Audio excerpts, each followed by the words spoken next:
മലയാള cinema രംഗത്ത് വർഷങ്ങളായി തുടരുന്ന നടനാണ് മണിക്കുട്ടൻ. നായകനായും സഹനടനായും മണിക്കുട്ടൻ അഭിനയിച്ചിട്ടുണ്ട്. കരിയറിൽ ഉയർച്ച താഴ്ചകൾ ഒരുപോലെ കണ്ട നടനാണ് മണിക്കുട്ടൻ. ഇന്നും തന്റേതായ സ്ഥാനം മണിക്കുട്ടന് സിനിമാ രംഗത്തുണ്ട്. കരിയറിനെയും ജീവിതത്തെയും കുറിച്ച് നടൻ പറഞ്ഞ വാക്കുകളാണിപ്പോൾ ശ്രദ്ധ നേടുന്നത്. മൈൽസ്റ്റോൺ മേക്കേഴ്സുമായുള്ള അഭിമുഖത്തിലാണ് നടൻ മനസ്സു തുറന്നത്. കിട്ടുന്ന അവസരങ്ങൾ ഉപയോഗിച്ചു. ആക്ടിംഗ് മാത്രമല്ല, CCL ക്രിക്കറ്റ് കളിക്കാൻ പോയി, സ്റ്റേജ് ഷോകൾ ചെയ്യുന്നുണ്ട്.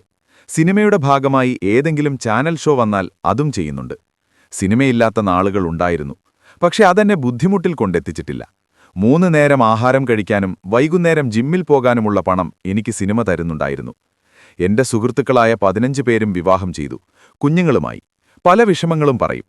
എനിക്ക് സിനിമയുണ്ടാകണം, വൈകുന്നേരം വർക്കൗട്ടൊക്കെ ചെയ്ത് ചിക്കനുമായി ബന്ധപ്പെട്ട് എന്തെങ്കിലും കഴിച്ചാൽ എന്റെ അന്നത്തെ ദിവസം അടിപൊളിയായി. അതിൽ ഞാൻ തൃപ്തനാണ്. മുന്നോട്ടെങ്ങനെയാണെന്നറിയില്ല. എന്തുകൊണ്ടാണ് വിവാഹം കഴിക്കാത്തതെന്ന ചോദ്യത്തിന് മണിക്കുട്ടൻ മറുപടി നൽകി. വിവാഹം കഴിഞ്ഞാൽ പല കാര്യങ്ങളും നമ്മൾ തന്നെ ചെയ്യണം. ഇന്ന് 2 പേരും തുല്യരായി കുടുംബം നോക്കുന്നവരുണ്ട്. പക്ഷെ ഇപ്പോഴെനിക്ക് അമ്മയോടും ചേച്ചിയോടുമെല്ലാം പൈസ ചോദിക്കാം. പക്ഷേ ഭാര്യയോട് ചോദിക്കുമ്പോൾ അവർക്ക് മനസ്സിലാക്കാൻ പറ്റാത്ത സാഹചര്യമാണെങ്കിൽ അത് ചിലപ്പോൾ വിഷമമാകും. വർക്കില്ലാതിരിക്കുമ്പോൾ ഞാൻ വീട്ടിൽ തന്നെയാണ്. സിനിമ കാണും, ഡാൻസ് പഠിക്കാൻ പോകും.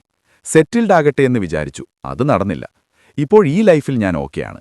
ഇനി അങ്ങനെ ഒരാൾ വന്നു ചേർന്നാൽ നടക്കട്ടെ എന്നേ ഉള്ളൂ. ഇനി പ്രയത്നിക്കുന്നില്ല. സിനിമയ്ക്ക് വേണ്ടി മാത്രമേ പ്രയത്നിക്കുന്നുള്ളൂ. കല്യാണമൊക്കെ വന്നു ചേരേണ്ട കാര്യങ്ങളാണ്. വീട്ടിൽ കല്യാണക്കാര്യം പറയുമ്പോൾ എനിക്ക് ദേഷ്യം വന്നാൽ ഞാൻ എറണാകുളത്ത് മാറി താമസിക്കും. പിന്നെ തിരിച്ചുവരും. കല്യാണക്കാര്യം പറയുന്നത് തനിക്ക് പൊതുവെ വലിയ ദേഷ്യമുള്ള കാര്യമല്ലെന്നും മണിക്കുട്ടൻ